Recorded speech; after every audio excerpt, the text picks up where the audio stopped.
sampah sembarangan. Udah tahu sampah biang masalah, buang sampah pada tempatnya lah. Iya ya, kalau bukan kita siapa lagi? Ayo kita buat Jakarta jadi bersih. Bisa ditingkatkan atau pasalnya masih terbatas, masih bisa ditingkatkan.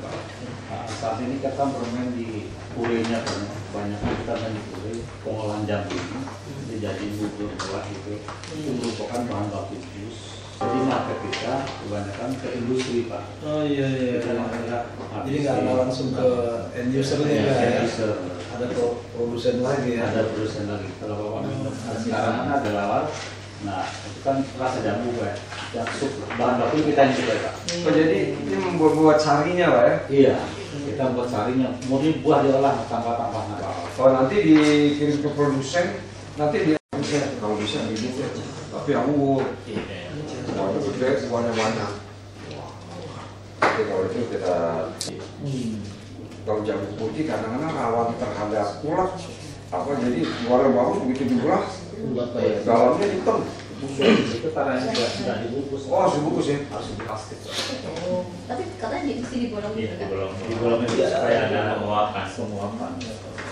Udah di depan. Oh, sudah di depan. Udah.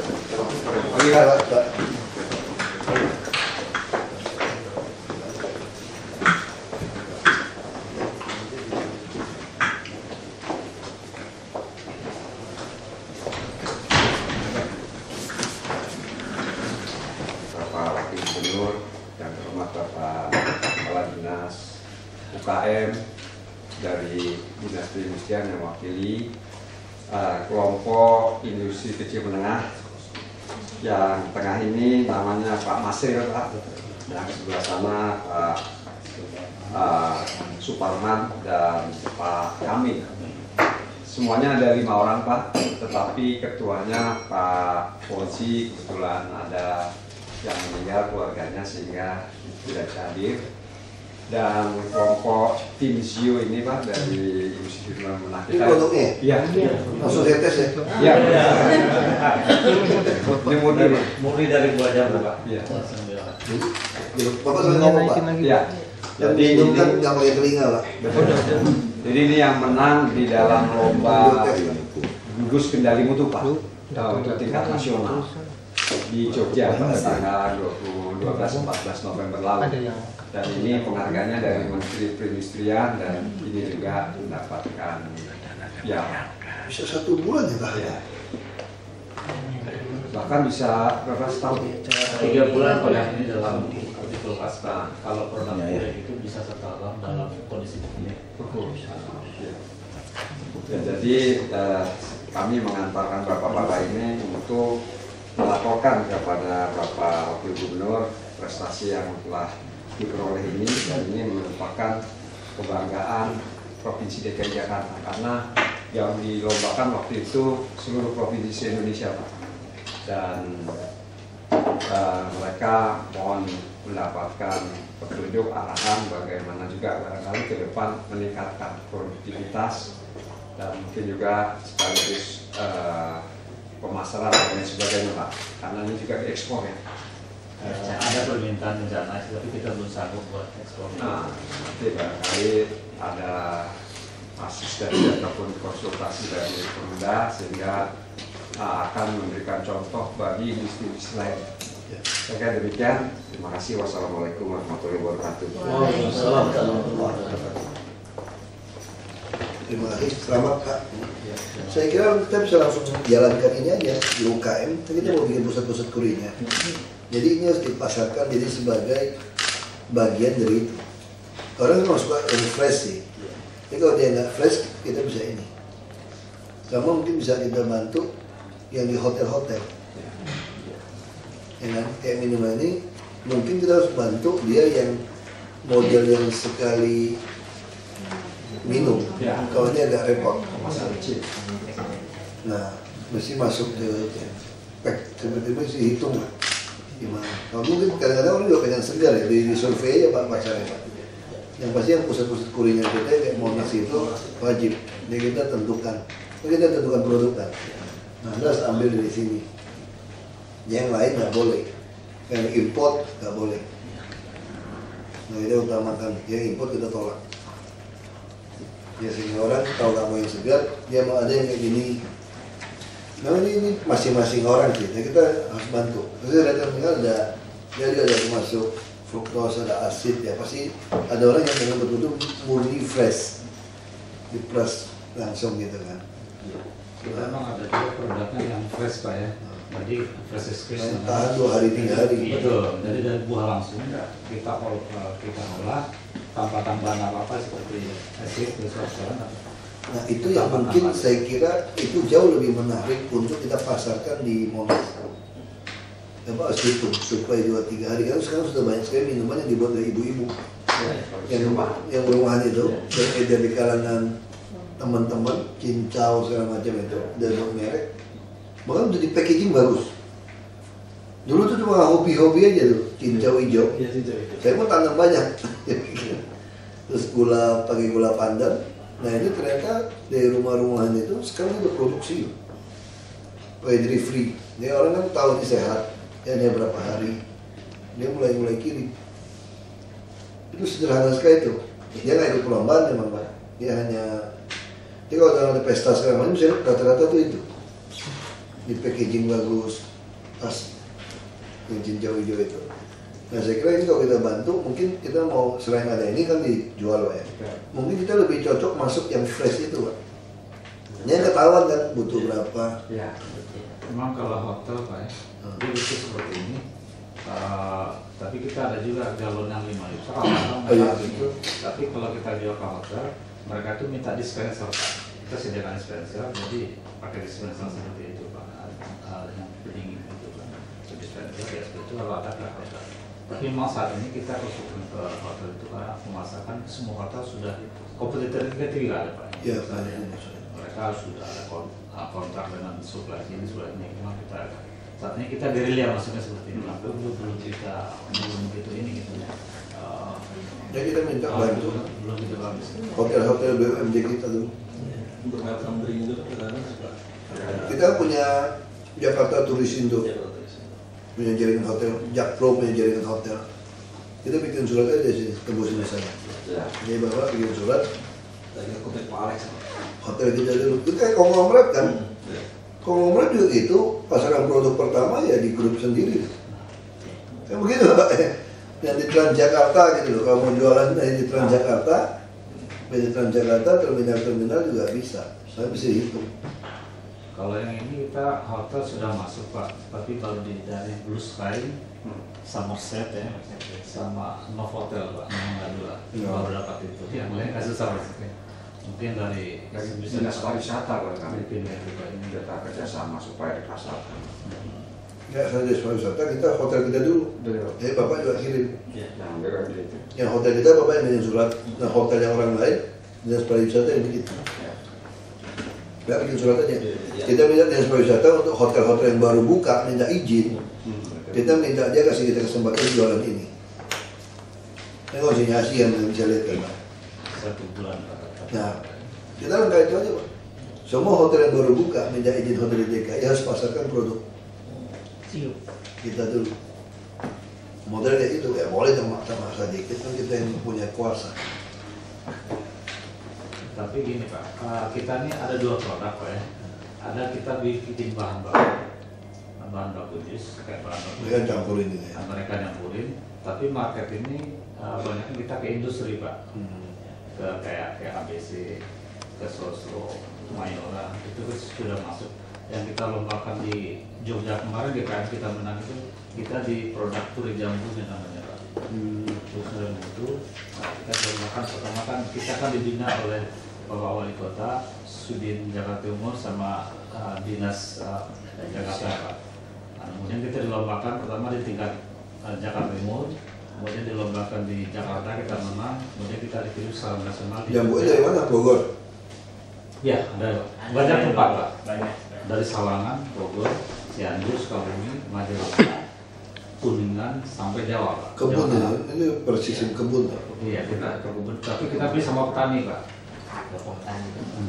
Berapa ton sebulan? Sampai 100 ton. 1 bulan. Namanya mangga. Nah, itu mangga Pak. Itu mangga itu Pak. Itu kalau di sini dari kilo mangga luar negeri dong. Kalau orange ya kita beli dari luar negeri, tapi beli dari lokal kalau ada import begitu. Tapi lebih banyak kita produksinya ada jambu, sipsat, nanas, mangga. Mangga kan musiman gitu. Musim Pak. Kalau lagi nggak ada tuh susah. Strawberry. Strawberry ya kan. Kalau strawberry ambil dari itu Pak. Dari Bandung aja lengkap apa namanya? Lembang. Lembang Cigede udah ada sana. Gio ini dari mana Pak namanya? Gio. Nah, kebetulan yang mau mulai usaha ini kan punya Pak Fauzi namanya Pak. Fauzi Hikmah. Panggilannya Ozi Pak. Supaya merek dilihat dia pernah terinspirasi Pak, ada namanya burger Edam Pak. Ternyata tuh yang punya orang Bali, namanya dibalik Pak, Pandai. Ya kalau Oji Fresh kurang bagus ya. Akhirnya namanya dibaliknya di Gio Pak. Dari Gio, dipasarkan lah. Jadi mau mulai seperti jus, kemudian kita bikin bahan baku ternyata laku juga cukup banyak. Jadi untuk bahan baku kita kan ngolah buah-buahan nih Pak, dari buah segar menjadi bubur buah. Buah itu diolah tanpa tambahan apa Pak. Terutama lebih banyak jambu ini Pak, kita olah, kemudian kita pasarkan ke industri juga Pak, ke ABC, Mayora, kemudian ke Sosro. Nah, itu kita rata-rata satu bulan itu bisa 100-an Pak. Ini umumnya orang Jakarta seperti itu gitu Pak. Jadi kita harus bilang, ya itu yang mesti dipikirin. Tapi kalau untuk masuk kita bisa. Kalau orang Singapura beda, orang luar negeri, semua kalengan. Kalau kita makan di kulinernya dia itu, semua kalengan. Nah kita mesti pasarkan situ yang berbeda gitu. Ini sama, kita jamin gitu Pak. Nah ini kan kalau di kuliner, pusat kuliner kita kan dituliskan Pak Joko kan, ditulisin bahwa ini serikat A, B, dari higienis, dari soal pengawet. Karena orang kota itu makin ke depan, orang kota itu nggak mau pengawet gitu. Trennya itu ya. Nah itu yang kita mau jual kepada orang-orang. Dan dia justru masih ada bersih kan. Nah dia jadi taruh, dia taruh itu seolah-olah itu udah disiapin masuk. Nah itu Pak Joko lah. Jadi yang semua kuliner kita, itu semua pasar kita juga masih ada kuliner juga. Monas saya kira apa yang cocok untuk promosi. Nah dia biasa tuh kayak gini tuh. Saya bukan mau ngajarin ya Pak. Saya kira ada satu cara promosi supaya orang bisa cari Bapak itu adalah nomor handphone. Tapi nomor handphone kadang-kadang tuh nggak etis. Kalau kita tulis nomor handphone hubungi sekian, kalau mau beli lagi itu kesannya kampungan. Kamu kayak rumahnya itu publik. Nah ada cara triknya. Untuk pengaduan kepuasan produk ini nomor telepon. Jadi itu seolah-olah untuk pengaduan, tapi itu juga orang yang pengen order dia juga pakai itu. Gitu Pak. Jadi kalau Bapak tulis kalau mau beli hubungin nomor saya ini, kampungan itu namanya itu rumahan. Ini kok PT kok kayak begitu jualannya. Saya kan iklan dong, Geofret iklan mati gitu nggak tahu. Nah ini tuh mesti ditaruh. Nanti bila perlu diizinkan bikin spanduk Pak. Ada semacam stiker di spanduk di kuliner kita untuk produk-produk kuliner kita. Geofresh, minuman segar, garansi apa segala macam gitu. Nah itu dia promosi situ. Makanya di pusat Monas itu semua orang datang. Nah gimana supaya orang dari Indonesia lain tertarik beli atau bisnis dengan Bapak sambungan nomor telepon tadi. Bapak mintain nomor telepon khusus cari angka apa. Jadi tulisannya untuk pengaduan. Ya kan? Layanan konsumen gitu. Iya, layanan konsumen. Atau bisa di Twitter. Bikin di Twitter sekarang tren itu semua pakai Twitter. Nah, Facebook mungkin nggak perlu lah, atau Twitter aja. Karena sekarang suka nge-tweet, SMS orang nggak malas kan. Ya kan, Twitter namanya tuh kalau BlackBerry masalah hanya 2000 kontak. Padahal mesti packagingnya mesti. Nah terus ingredientnya sudah ada kan, masalah ini semua. Udah bentar nanti satu mungkin mesti agak. Jadi pikirin lah Pak, masukin kotak gitu. ada pelayanan apalah, ya, pelayanan pelanggan atau kepuasan pengaduan soal mutu. Jadi Bapak bantu UMKM, kalau bantu itu saya yakin bisa. Selama Bapak jaga mutu, ada tempat Monas jualan, ada Bapak kasih ya stiker atau apa tempelin. Kalian nggak suka udah makan-makan di pinggir jalan gitu kan, di dinding-dinding di restoran-restoran ruko itu dindingnya penuh promosi, lidah buaya, apa pengawet, gula pasir asli, liang teh, maksudnya ada nongkrong tuh tempat-tempat makan gitu ya, ada foto, ada minum, gitu. Ini bagus gitu, terus ada semacam kesaksiannya gitu ya. Nah, model-model gitu bisa kok, selama Bapak konsisten jaga mutu. Kalau barang tidak baik, buat tidak baik, Bapak outcome. Ya kadang-kadang kita kan dagangan gitu Pak, datang barang, ada maklum lah, kadang-kadang kan satu busuk bisa bikin busuk yang lain. Gitu ya, sayang. Kita mulai berpikir, ya Bapak mungkin lebih pintar lah, tapi maksud saya ini pengalamannya, cuma sedikit lah, nggak berasa lah. Itu yang bahaya. Jadi kita lebih baik buntung karena terima barang ini jelek daripada ini barang begitu keluar masalah. Bahkan yang lebih bahaya lagi dagang nih Pak. Saya ini saingan Bapak nih, di Geofresh nih. Gimana caranya supaya saya ngalahkan Bapak? Saya beli semua minuman Bapak yang main di toko saya buang. Atau saya bisa minum lah, saya isi dengan produk saya yang basi, yang tidak enak, saya taruh lagi. Bisa saya bikin segel lagi seperti itu? Bisa. Makanya dalam dunia dagang itu kenapa ada security packaging. Kalau Bapak periksa jamu, rokok segala macam itu kalau pakai center itu langsung tahu ada barcode-nya tuh. Jadi orang saya yang produksi akan terus keliling untuk secara acak meriksa produk saya sendiri apakah ini dipalsukan. Misalnya kayak rokok segala macam itu semua ada. Kalau nggak saya bisa bikin rokok sembarangan, rokok Anda saya beli, saya buang ke laut. Lalu itu orang, kok nggak enak? Itu orang kalau makan Gio nggak enak. Wah, dia bisa langsung nge-tweet tuh. Hati-hati tuh minum merek Gio. Nah sekarang kalau belum laku nggak ada yang peduli. Jadi bukan sampai stiker ini pun harus ada barcode-nya. Barcode untuk kita cek. Sekarang kalau baca barcode kan gampang, kita bisa download aplikasi yang gratis di Android atau di BlackBerry. Langsung kita tahu ini barang kita. Kalau nggak dipalsuin orang. Begitu Bapak udah mulai laku, dipalsuin orang juga. Saya bisa produk itu, cuma stiker ini. Sekarang Bapak bisa beda stiker asli Bapak, ada stiker saya. Nah ini gunanya ada barcode. Jadi ini mesti ada sesuatu yang mesti pikirin desainnya seperti apa.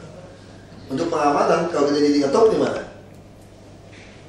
Nah baik sekali yang kecil itu boleh dapat pengetahuan itu mati itu kenapa? Karena teknik dagangnya kadang-kadang masalah. Ini bisa dihilangin kan? Kalau mulai naik, saya sikat. Tapi saya perusahaan besar nih, saya bisa lakukan banyak cara. Saya cuma paksa Bapak cuma jual bahan baku saya. Bapak nggak pernah bisa langsung ke end produk. Pemakai. Ini dagang seperti itu Pak. Sama kayak sewa tempat. Misalnya Bapak buka tempat promosi juga ya. Misalnya Bapak sewa tempat untuk dagang ini Pak. Di dalam kontrak Bapak itu harus dicantumkan, kalau dia tidak mengizinkan penyambungan kontrak di tempat ini, maka dia tidak boleh menjual minuman yang sejenis. Kalau nggak dia pakai kita. Jadi misalnya sekarang ini trik ya. Baik sekali ini sekolah di MBA, jadi orang punya pengalaman yang kompleks. Betul, ini ilmu sederhana sebenarnya, tapi masuk akal. Saya bisa dengar dia ngomong. Saya punya ruko, gitu banyak. Saya pengen buka restoran, atau pengen buka toko bangunan di tempat yang baru mulai berkembang. Saya sudah perkirakan 3 tahun ini. Dan saya tidak mau bridging 3 tahun habiskan waktu saya untuk promosi. Caranya gimana? Saya mau buka restoran nih. Saya sewain ke Pak Jokowi yang mau buka restoran 3 tahun. toko bangunan ke Pak Kris. Begitu 3 tahun udah mulai rame-rame, sorry mas, saya tidak mau nyewain. Begitu Anda pergi, kau buka restoran. Ganti nama nggak apa-apa, orang pikir biasa. Saya bisa nyontek makanan mirip dia. Jadi ilmu marketingnya apa? Biaya marketing itu dibebankan ke penyewa, pernah ngajar nggak? Makanya penyewa juga mesti pintar buat perjanjian. Kalau kamu tidak sewa saya, minimal 2 tahun atau 1 tahun tidak boleh sewain ke orang yang sama. Banyak trik-trik. Dari produk mesti ada barcode tadi untuk kita monitor. Yang barcode-nya diperintahkan versi kita tuh Pak. Udah kita tahu kodenya ganti-ganti, kita udah tahu produk ini gitu. Ya Bapak, ya, tinggal istilahnya datang cek yang di toko cek. Kalau ini Bapak nggak bisa cek tuh, kalau saya taruh Pak udah banyak di Monas. Bapak pun nggak tahu nih produk Bapak. Kalau Bapak minum juga susah ngetesnya gitu loh. Padahal udah saya palsuin untuk menjatuhin merek Zio gitu loh. Ganti yang merek apa? Ahok.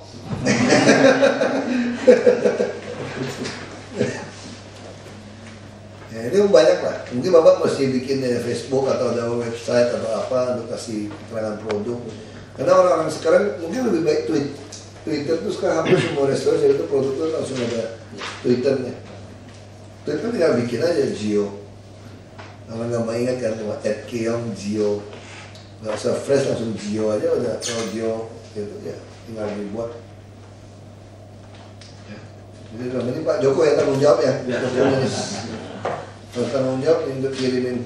Jadi udah saya tugasin. Kita senang juga Pak ada produk lokal kayak gini. Memang ini bisa jadi semacam alternatif orang mau membeli apa gitu.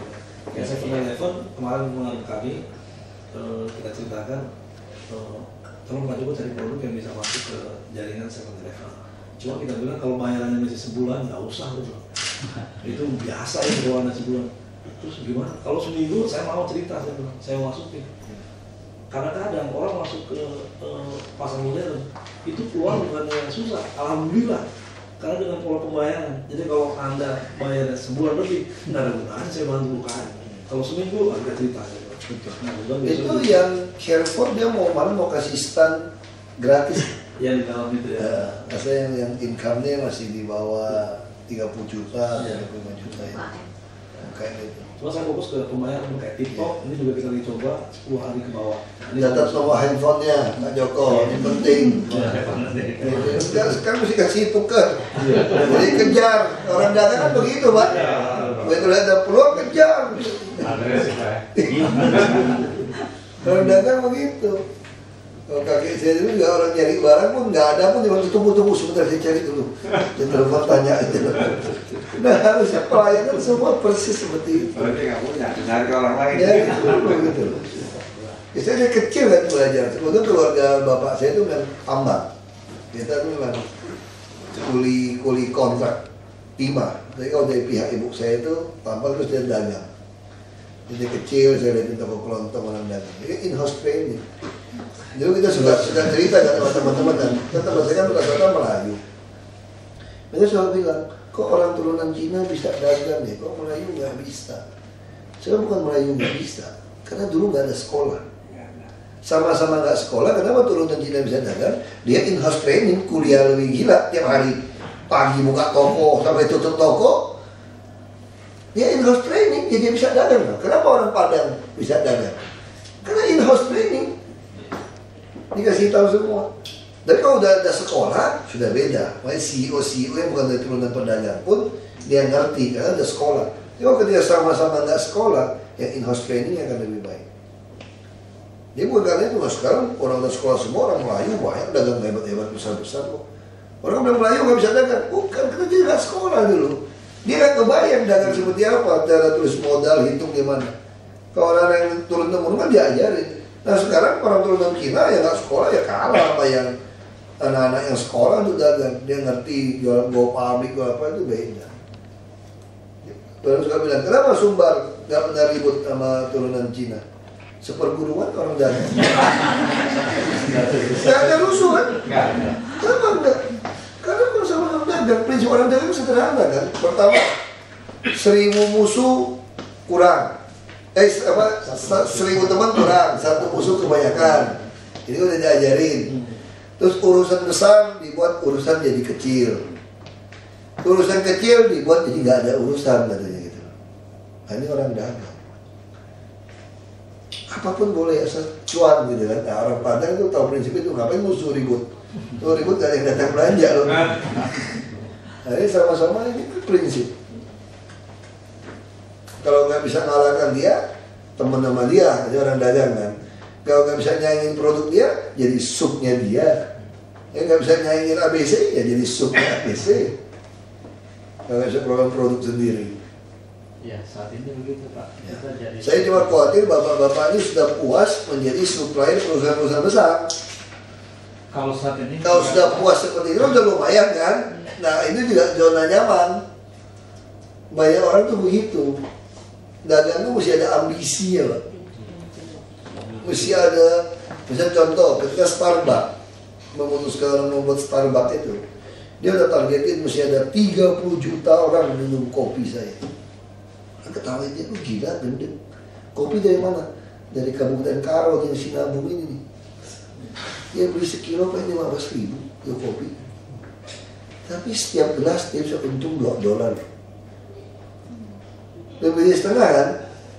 Kalau $2 untung 30 juta cup 1 hari, ya sudah itu dia untung 60 juta US dollar. Mana ada bisnis sehebat segila gitu. Kenapa? Dia ciptakan brand Starbucks. Kau minum, ini enak kopi di kampung aku. Tapi kampung aku 2.000 jualnya satu.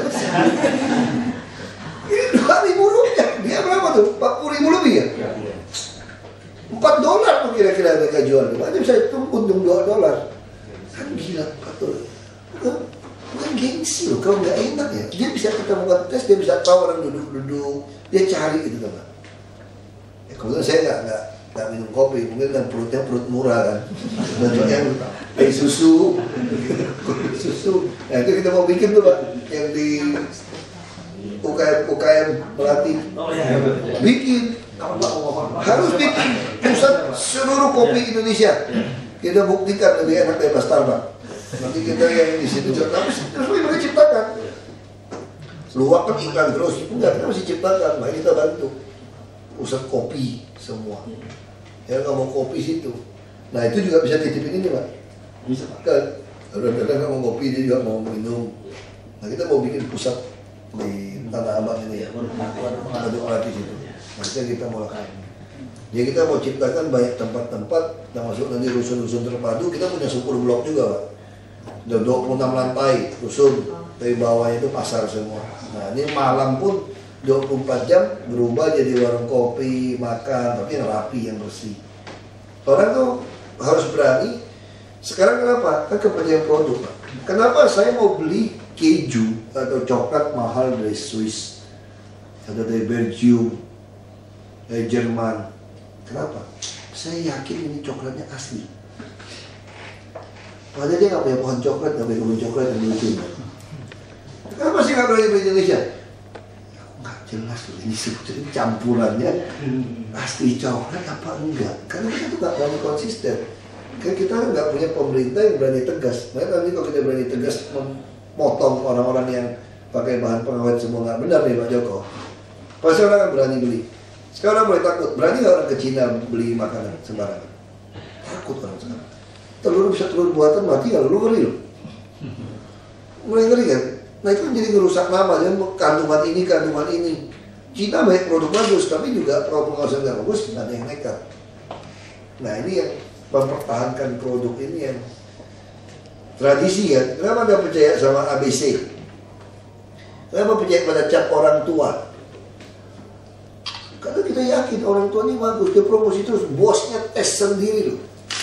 Terus semua produk itu orang tua itu tes sendiri, betul tuh dijajanin nggak ada yang namanya pengawet lah yang aneh yang buat pewarna dia jamin. Kalau kita kan ragu kan, lihat dia bagus, pewarna apa bukan ya? Kan dia nakal gitu loh. Jadi perisa ini kalau pewarna, nah kita harus berani garanti. Pemerintah yang garanti. Kita sempat dulu sama Bu Rana kepikir mau cap jempol yang ada gambar Jokowi itu kan. Iya. Jadi produk-produk itu harus dikembangkan, jadi kami yang stempel. Dia langsung ada cap Pak Jokowi gitu.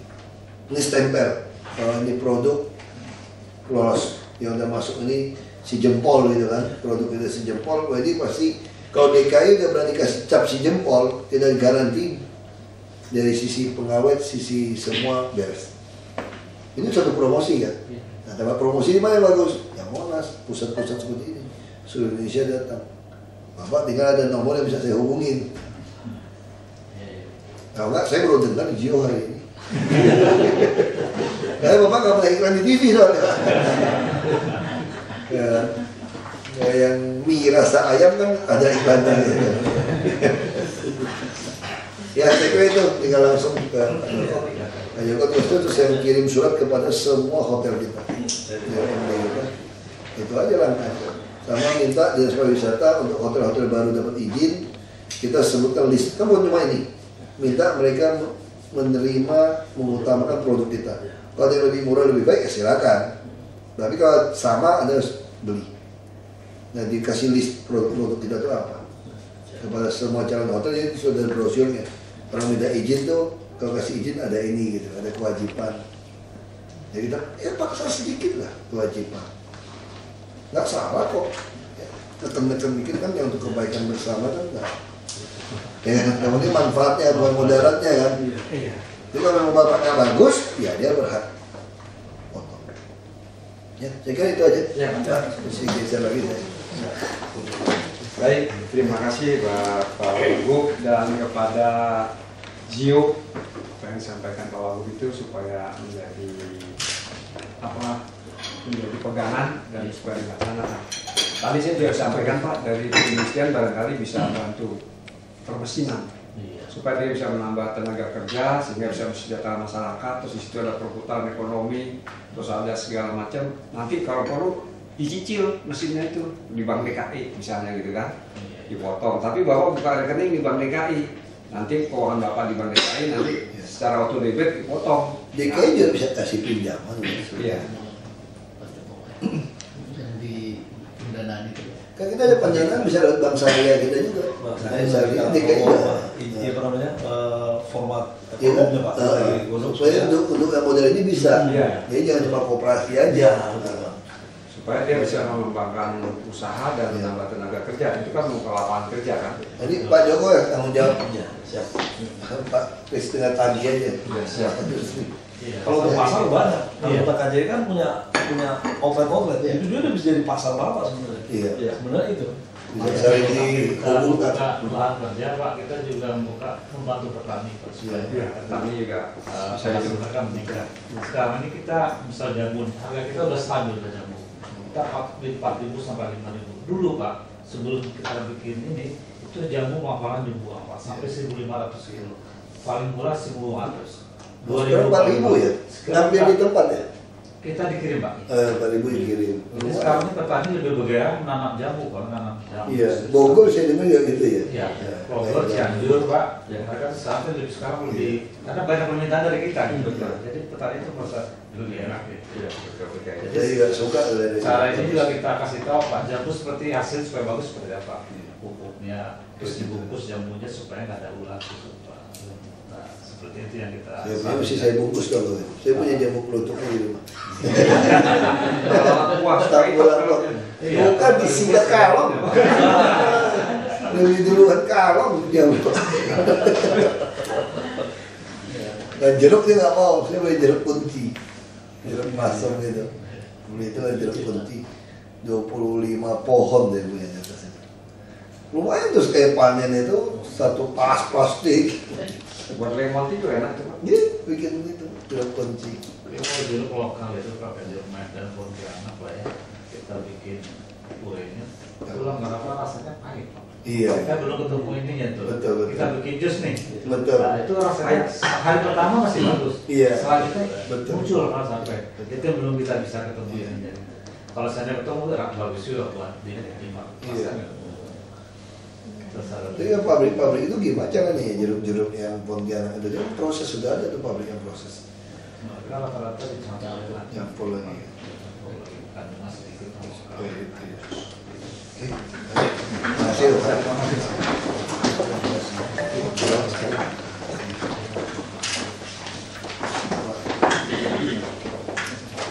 Dari industri. Mau foto? Ya, mau foto.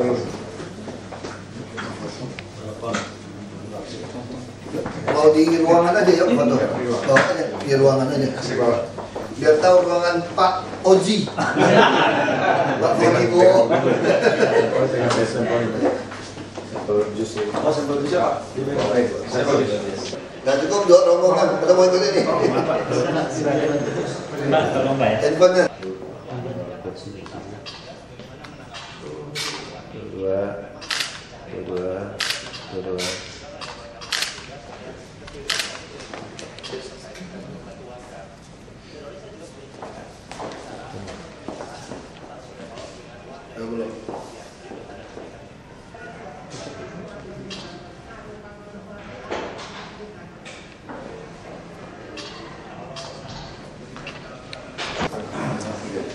Semoga sukses terus ya. Ya, sukses Pak. Salam buat Pak Oji. Oh iya, iya. Silakan. Saya taruh di meja tuh, terus.